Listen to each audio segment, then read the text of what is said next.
What's up, everybody? Welcome to Move the Sticks. DJ and my buddy Lance is with us today. Lance, how you doing, pal? I'm doing well. Thanks for jumping in here. Bucky had a little flight trouble. Yeah. You're like Matt Damon on like the Jimmy Kimmel show, just sitting back there in the green room and then just hoping he's going to get called out to that stage. It's not like you have anything else going on, Lance. It's not like you're doing a radio show or trying to watch 5,000 guys and get all the profiles done for the draft. No, well, I take the radio. After Christmas, we take that week off. So I came in here at 7:30 this morning, and I'm watching LSU defensive ends and NC State defensive ends, Texas A&M defensive tackles. So nice. Yeah, it's that time. I got to get about 5 done a day, so it's a little bit of a heavy workload, but I'm still finding enough time. I don't know about you, but I'm just not watching as many bowl games. I mean, the playoffs. Yeah. College football playoffs, I'm locked in. The NFL regular season playoffs, I'm locked in. I'm sad. My dad came up as a college football coach. His very first year of college football was at the Cotton Bowl against Notre Dame in the famous, chicken soup game for Joe Montana. And, we were a Cotton Bowl family for the Southwest Conference days. I remember seeing Byron Leftwich at was that where Motor they carried City him? Bowl? Yeah. Motor City Bowl. But it's unfortunately, with the way the college football playoffs have expanded, I just don't. And with all the opt-outs we see in college football and the transfers, I just don't really focus on bowl games anymore. Not really. Yeah, I get it. To me, I know it's kind of a nice payoff. I have seen some of the social media videos of some of the kids, like they're at amusement parks and they're still getting to do some cool stuff and get their little bowl gifts. So I think it still can be a fun experience for the kids that go do it. But in terms of interest in the stadium, there's hardly anybody at a lot of these games. I can't imagine there's a great interest in terms of watching it. It's not great. But I was going to say, I almost like the idea of, hey, the end of the regular season is the end of that 2025 class. So the bowl games, if you are going to be if you're a senior, you can't play. It's going to just force everybody, which a lot of it is anyways. If you're a draftable type kid, they're not playing in these bowl games. But let's make this a freshman, sophomore, junior game.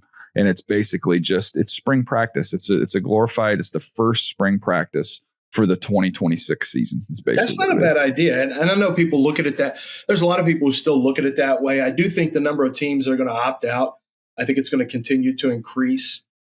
Teams who, may not want you to see those players the same way that spring ball is starting to go away. They won't. Yeah, they don't play spring games. Yeah. Yeah. What you're suggesting is actually the nightmare for Matt Rule and everyone else who's complaining about spring games, because now you're putting all of them on display for freshmen and sophomores.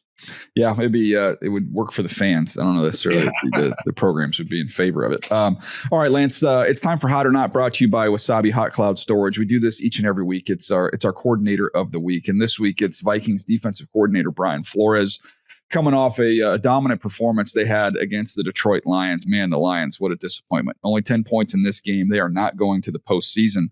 But a couple key notes here on Flores. Vikings, 6 takeaways in that game. They're number 1 on the season in pressure percentage at 44.2. They're number 3 in third down conversion rate at 36.2. Fewest TDs allowed. The number 3 passing defense, number 5 overall total defense, and 10th in scoring defense. So once again, he's been known, has a reputation, with all the blitzing and all the exotics. One of the best defensive minds in football. Had a stint as the head coach in Miami, which was brief. Didn't really get a fair shake there, in my opinion. But someone who's had success everywhere else along the way, including with a little background on the scouting side with the Patriots from 04 to 07. I think he's going to have a very good opportunity to get a head coaching job. I know Kevin O'Connell came out and said the other day they would love to keep him and make it hard for him to leave. But if he gets a head coaching opportunity, I got to imagine he's gone. Yeah, he's really good. I mean, he really puts offensive lines in conflict. If you have any weaknesses in terms of your protections, he exploits them. He's very specific in how he exploits and who he exploits. And I'm really a big fan. I mean, that's a team that, Minnesota's had their own ups and downs offensively at the quarterback position. You had Max Brosmer just not really ready to lead a team to a win. And yet there they were getting a win because the defense was that good, was that dominant. So a lot of respect for Brian Flores, the defensive coordinator. Thought he did a pretty good job as head coach. It really wasn't his coaching. It was the personality conflict with the GM and potentially the quarterback, obviously the quarterback.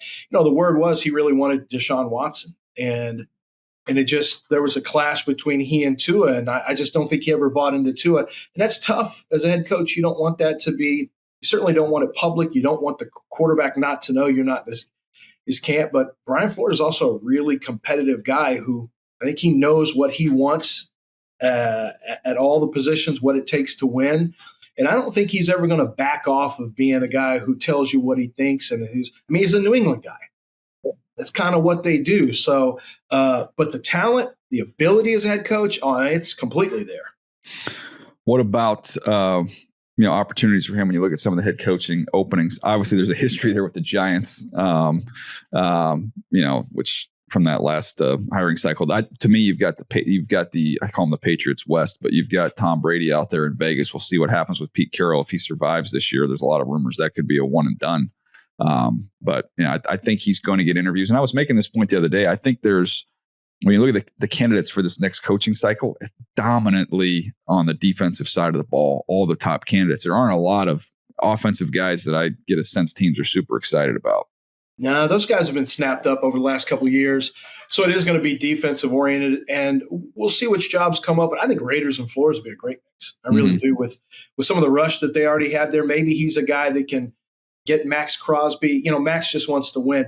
Maybe those two would gel effectively, because you don't want to lose a Max Crosby if you're out there with the Raiders. You don't want that to become any more contentious than it just recently became. But, they're not going to win until they get the quarterback position fixed. But finding the right guy culturally probably matters. But I think that's still, there's certain teams that are culture, that culture needs to be created. There's other teams where you just got to get the roster right. And I think the Raiders probably have a combination of both, but the roster, it just needs a lot of work this offseason. Yeah, we'll see what other gigs end up opening up too. We'll find out. Gosh, a week from now, we'll know what openings are out there.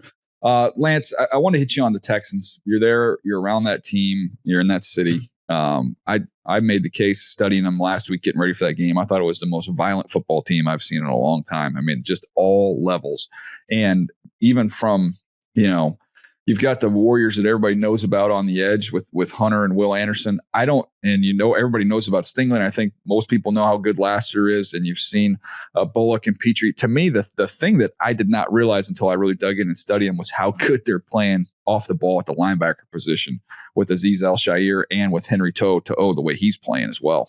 Yeah, Al-Shaair sometimes get hung up on blocks a little bit when he sits back, and there's some little things that he's kind of taken care of as the season's gone on.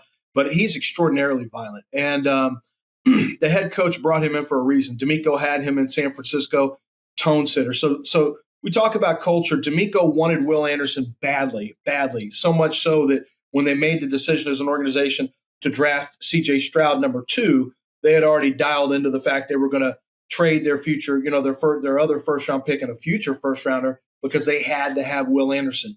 And he is the culture there on the defensive side of the ball. But you tie him up with Jalen Petrie, who I knew you were a big fan of coming out. Jalen Petrie is the same kind of downhill monster. He hits anything that moves. To'o has been way better than I had projected him coming out of college. I thought he'd be a good backup who could slide in, but he's become better than that. Bullock is, they got takeaway fiends on the back end. And then you mentioned the violence in the front seven. My goodness. So swarm is something D'Amico Ryans brought to Houston. Explain that. So there's an acronym that goes with it, but basically it is a rally. It's literally everyone rallies to the ball at all times, and you get there with bad intentions. And there is never a play where you should not be running full speed to the football wherever you are on the field. Swarm. So it's a swarm mentality. And he considers it a mentality of wiring where everything is about rally to the ball, swarm the football. but it also includes being extremely physical every second of the snap. And so when you talk about it being a violent team, it's really extraordinary to see them hit every week, hit everything all over the field. It's very reminiscent of those early Ravens teams from the 2000s, where just everybody on that front seven was just laying people out. And that's how the Texans play. Now, Hunter is a little bit more of a finesse guy. Will Anderson is a two-way rusher and really good against the run as well. Their defensive tackles are really more upfield tackles. But Togia is freaking strong as an ox. Now, let me tell you, he is playing really good football. And that's another one that's played beyond expectations when he got here. You know about Sheldon Rankins and Mario Edwards, and these guys get up the field, but they've been very good at swarming to the football too. So it's hard getting yards after contact against the Texans because you got a secondary tackler right there on top of you. You break one tackle, they're on top of you after that. So when you tie that with the takeaway unit that they have that also will hit you in the secondary, so you got rush, you got physicality against the run and after the catch and after contact, and then you got guys taking it away on the back end. It's why they have such an elite defense. And frankly, that may be the only reason they're in the playoffs is that elite defense, because the offense is just below par. Yeah, and Swarm, Gavin put it in the chat here, special work ethic and relentless mindset. So there you go. There's what. Yeah, the problem I have with it, I don't like mentioning that because it's really Swarm. Yeah, I'm looking at that. Really the E, it's like you're trying to make work ethic one word. It's not. Yeah. It's two words. Yeah, I know. But I get the intention of it, and that's the way they play. And, I went and pulled up my toe notes. So he was coming out 6'0", 102, 227. He ran 4.62. Linebacker, can shoot gaps, can punch off blocks. He's a firm tackler. Didn't think he was an explosive striker, but very fluid in coverage, excellent range in FBI. And he's obviously, the way he was striking people the other day, he's been an explosive striker, which is also on par with Kalen Bullock, who's another one who could run all day long and had ball skills, but man, notoriously got run over several times when he was at USC, and he's flying around smacking everybody. And it reminds me of when I was in Baltimore.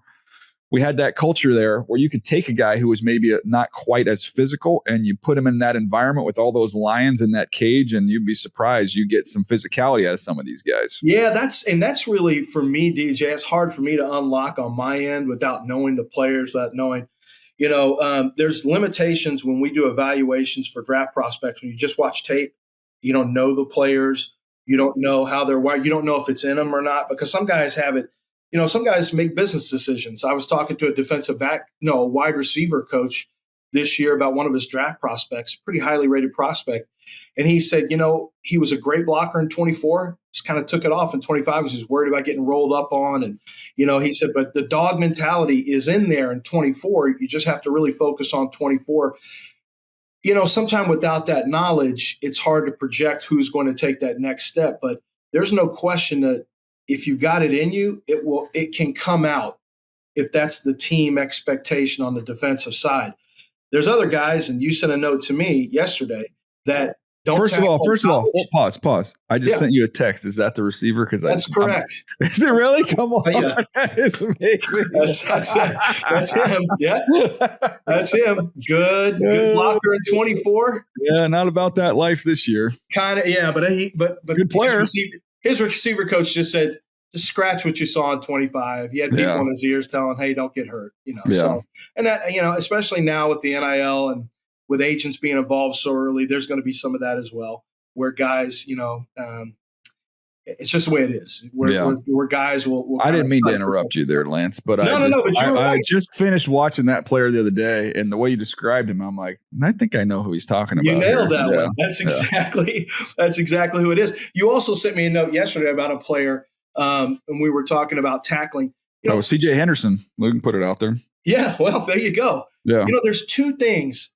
If you're not a good tackler in college, you're probably not. It's one thing to unleash more aggression, and you can get more aggressive and physical as a tackler. That's one thing. To me, it's a willingness, though. The willingness doesn't change. If you're not super willing and like Kalen Bullock, great example. He put his face in there against Tajay Spears. I believe it was Tajay Spears. He just ran him over, but he wasn't scared. He went in there and put his face in the fan and lost the fight. But there's other guys. CJ Henderson was kind of more willing to hang on blocks and didn't really want to get involved much with that. And you saw it in the game the other night. That shows up early on tape. Like you can see who wants to get off the block. Like this kid, Chris Johnson from San Diego State.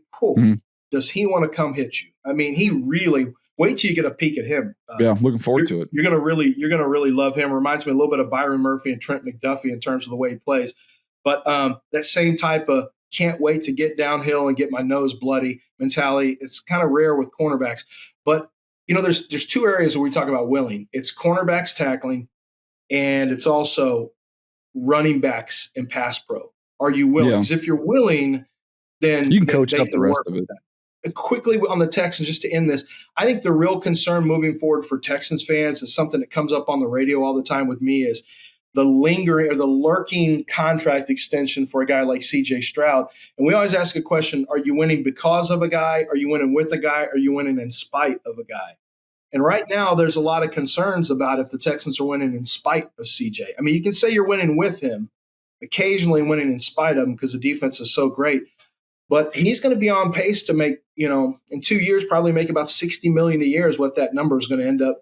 And, do you want to pay a guy $60 million a year who is kind of win with, occasionally win in spite of? That's a tough call. Well, it's actually become an easy call in the NFL, but not a smart one, it seems. All right, Lance. So where I am in the process right now, I've done a decent amount of the top O linemen. I've done a decent amount of the top D linemen, and then I've been working through receivers. So that's kind of where I am early on in the process here. So I can verify offensive line, defensive line. Seems like there's good depth. I don't know, there's premier guys there, but a lot of depth.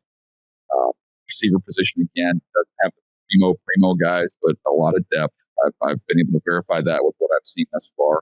And then in the positions I haven't done yet, teams seem to think like there's a lot of starting corners in this draft. That's kind of the highlight for where things are at this point in time and where I am in the process. What do you think?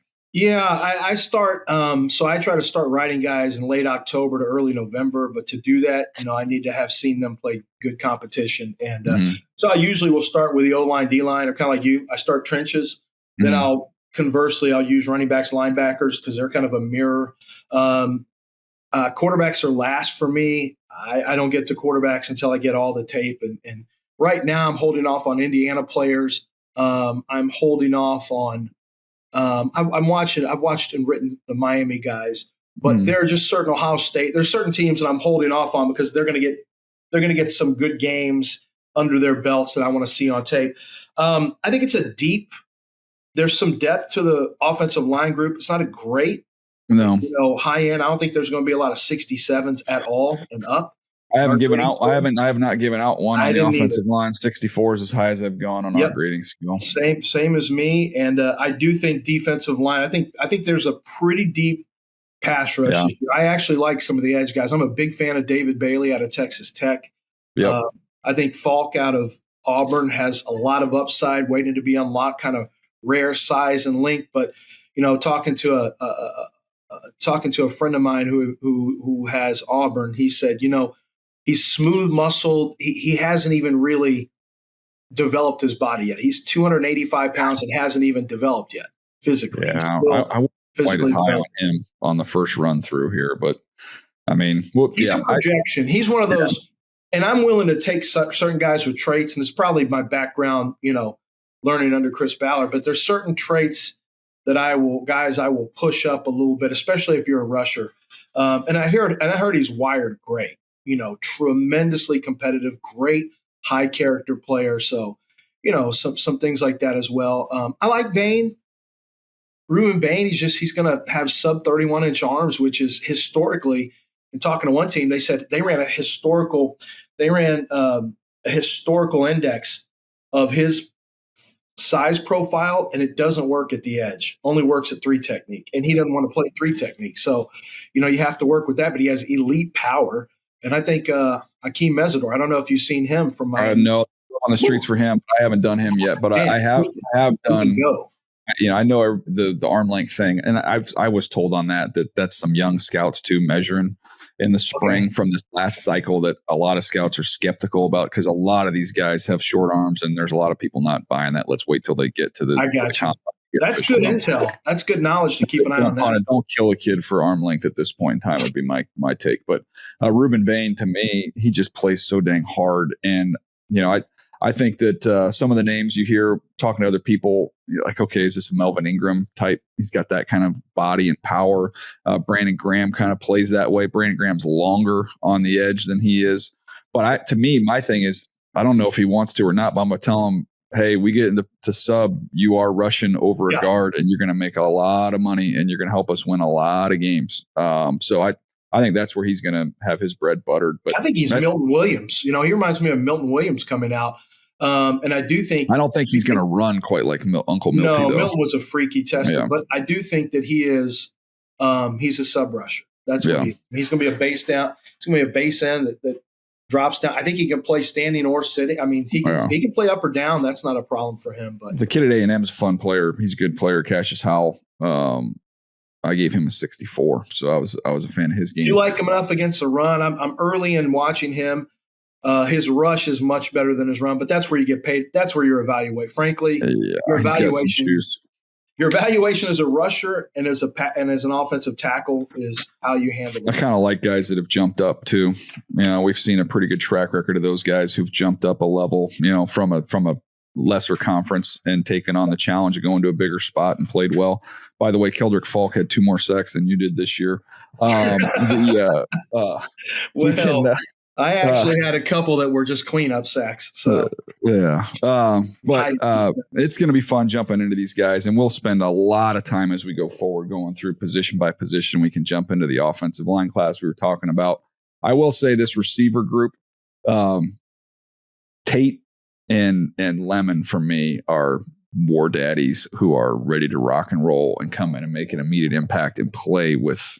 There's a warrior mentality the way they both play. The toughness, it has been kind of the secret ingredient. If you look at the list of the top receivers year in and year out in the NFL, you will see different sizes, you will see different speeds, but almost to a man, if you go back to their reports, you'll find toughness is a key part of who they are and what they are. Dig in on KC Concepcion, you're going to see the same thing at A&M.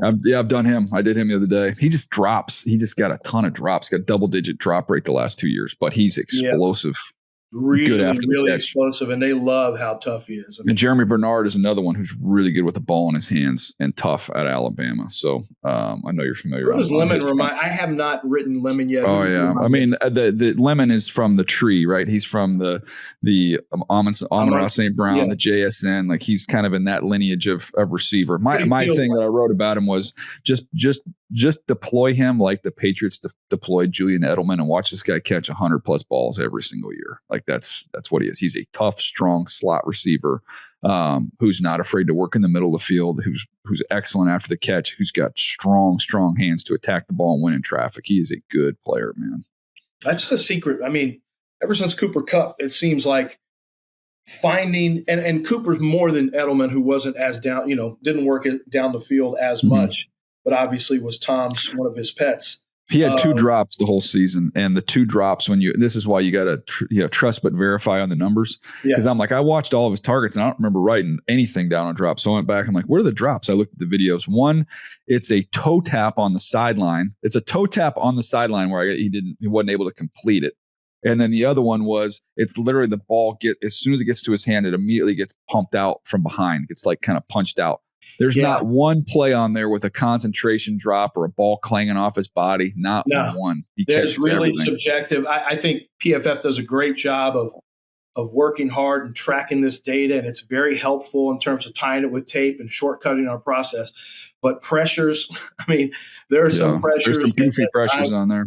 Yeah, I mean, pressures are so subjective. Some of the drops have become really subjective. So, that's why you have to go watch it. You can see player may have 9 sacks and you go watch and you say, well, 2 of these would have been NFL sacks. The rest of them are extended pockets and cleanup sacks against players who are not very good. So you got to, like you said, you got to verify. But this is my new thing. This is my new thing this year, by the way, in terms of comps.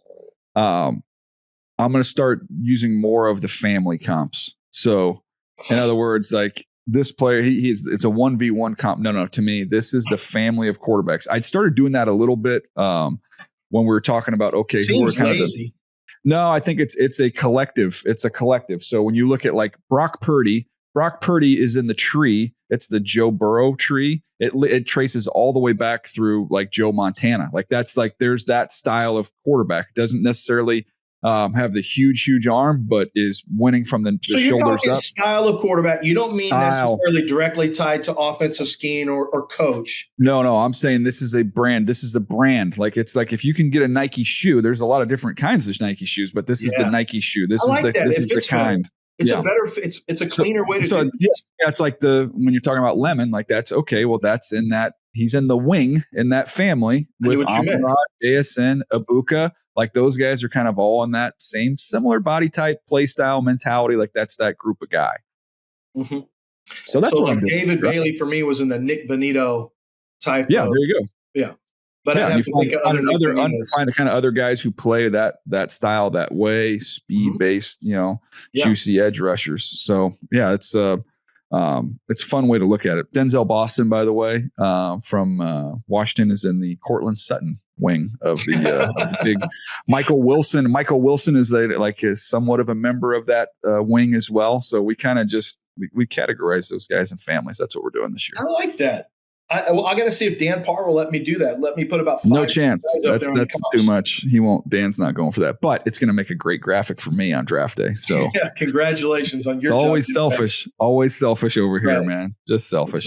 Hey, Lance, I appreciate you chipping in and filling in today, man. It was fun to kind of just dip our toe a little bit in the draft waters. A little dip. We're going to be there before you know it. Senior Bowl is going to be here. I'm excited. I'm kind of in the same boat you are, where it's, man, if I can. It's like the move to 6 moniker, right? Let's just get first downs, 3, 4, 5 guys every day. Keep them moving every day. Every now and then you're going to have a day you can get a little bit more than that, but I just got to keep working on them. You see that it says 27.7%. That's where I am on my write-ups. I'm 27.7% through. So there you go. I've got it on my whiteboard in the background. I shade my little. It's just a shaded. You need to do like the thermometer graph or whatever. That's what I know. Is that what you're doing? That's kind of what I'm going to do. Yeah. Let me know when I get it. So yeah. So I'm just fantastic. Right now I'm only writing Senior Bowl and some Shrine players that have some grades on them. That's what I'm focusing on. And then now you make my job harder because you unveil the first mock draft. Oh, I can't wait to throw some randos out there. I got to have all those players all written up and done. So the tackle out of Miami, I've been sitting there with 80% of his notes done, just sitting and waiting. I guess that's got to get done now. Yeah, I've got him. Cassius Howell's got to get done because he's obviously going to be in your first round. So he's in that mix, I got to get those written up next. So you still won't have that unleashed until after the official. Everyone's officially in or officially. Yeah, once that official date takes place, it's usually the week of the Senior Bowl is when that first one will come out. So. Okay. A lot of guys to watch between now and then, but looking forward, like you said, these playoff games will help too. Good competition. All right, Lance, get back to work. Appreciate you chipping in. There he goes, Lance Zierlein, being a real gentleman to jump on with us today. I want to encourage you guys to check out tomorrow's episode. We'll have Chris Peterson, former Washington Boise State head coach. We'll have him on talk about the college football playoffs. Looking forward to that conversation. We'll see you next time right here on Move the Sticks.